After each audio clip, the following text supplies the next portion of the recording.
crypto traders can increase their chances of success by using Bollinger Bands. And with the right knowledge, the strategy, the discipline, you can actually do pretty good with it. So what are Bollinger Bands? They're just a technical analysis indicator. It's developed by a guy named John Bollinger in the 80s. And it helps you identify periods of high and low volatility in the market, including cryptos. They become pretty popular among traders, investors, because they are pretty effective in showing potential price movements and the ability to adapt to various market conditions. That's huge. So Bollinger Bands, they consist of three components. You have the middle band, and it's a moving average that serves as the basis for the upper and lower bands. It's just a simple moving average, usually 20 days. The upper band, that's just calculated by adding a specific number of standard deviations, usually 2, to the middle band. The lower band's the same, just subtracting a specific number of deviations, usually 2, from the middle band. So these bands are going to help determine where the price is relative to historical price. It's going to offer you insight into potential trend reversals, even continuations. Now, there's two types of Bollinger Bands that people use. You got the simple ones with the 20 SMA as the middle band. The exponential Bollinger Bands, that's just using the EMA as the middle band. Both types are fine. The choice really depends on your preference and the characteristics of the market you're trading. Now, they measure volatility, and that just refers to the degree of variation in the price over time. So when you see high volatility, we see rapid and significant price fluctuations. Low volatility, it's the opposite. It's relatively stable prices. Now, understanding volatility when you trade crypto is pretty important because it's going to allow you to assess risk. It's going to allow you to identify trading opportunities and even optimize trading strategies. So how do they measure volatility? It's just analyzing the width between the upper and the lower bands. As the bands expand, we're seeing increasing volatility.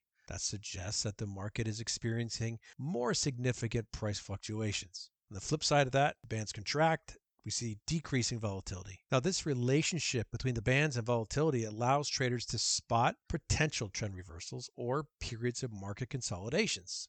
Very valuable information. So here's an example of volatile and non-volatile markets. So here we see a rapid price swings. We saw that in Bitcoin during the 2017 bull run. Its price rose from about $1,000 to $20,000 within a year. So in this scenario, the bands expand. That reflects the heightened volatility. On the other hand, non-volatile crypto like Tether or the USD coin, USDC, they're pegged to a reserve of assets.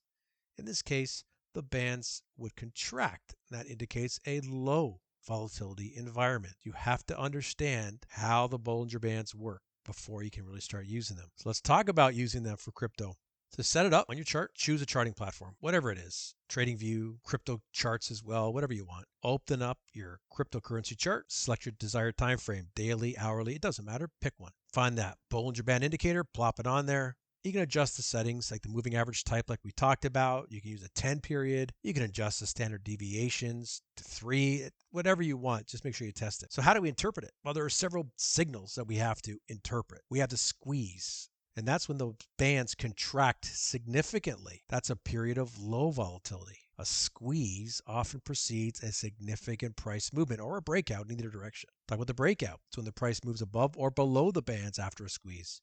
That's a potential breakout. You can take a short position, long position, depending on the break. Reversal, when the price touches or moves outside of the bands, it could indicate overbought or oversold conditions. You might see a trend reversal, but you've got to have other confirmation for that. The market needs to have a reason to reverse. It doesn't just reverse because it hits the band. Let's talk about a few strategies.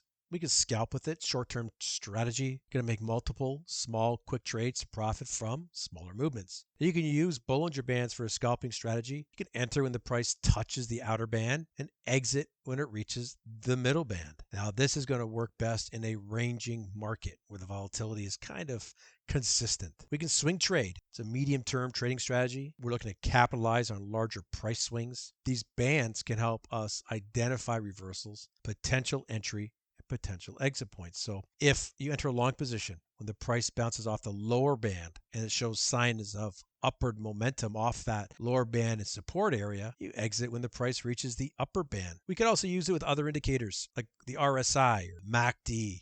Stochastics. Just consider using support and resistance zones. Probably the best thing to do. And understand certain chart patterns, double bottoms, various triangles that are out there, bull flags, bear flags. These additional patterns that can help confirm the Bollinger Band signals, can reduce the likelihood of failed trades, but overall, it's going to improve your trading performance. And there's challenges with these. There's risks. You get false signals, you get whipsaw. Just like any other technical tool, they can generate signals that produce bad setups. Sudden price reversals, well, these can be particularly challenging for traders if you rely solely on the indicator. So again, to mitigate this risk, consider additional indicators or price action for confirmation.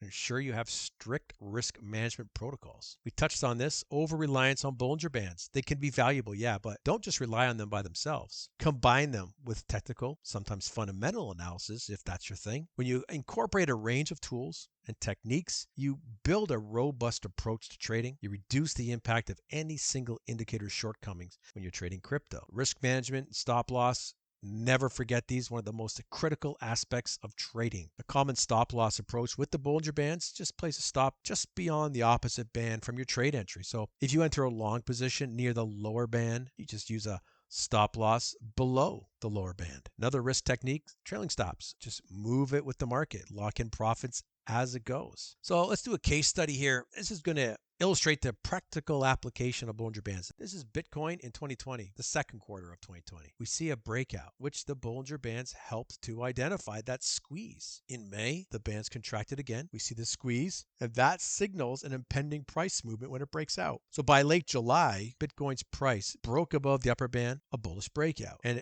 if you identified this signal and you enter a long position, could have profited from this subsequent price increase. This is very straightforward trading. We saw the Bitcoin value go from 9,200 to over 12,000 within a few weeks. Number two, Ethereum. It's a reversal in 2021. We see a strong upward trend, reached a peak in mid-May. The Bollinger Bands proved pretty useful in identifying a potential trend reversal at this point. Look at the balloon of the Bollinger Bands. So as price approaches the upper band, the bands then begin to contract from the bottom. Now we're starting to see decreased volatility, possible exhaustion of the uptrend. When Ethereum's price did drop below the middle band, it confirmed a bearish trend reversal. You could have traded the short to the middle band as well. If you entered this signal, you could have profited from that subsequent price decline. And I know people that did. Ethereum's value fell from about 4,300 to under 1,800 by mid-July. All we're using here is a standard trendline break with extended price action. Could get you short earlier than the break of the middle band.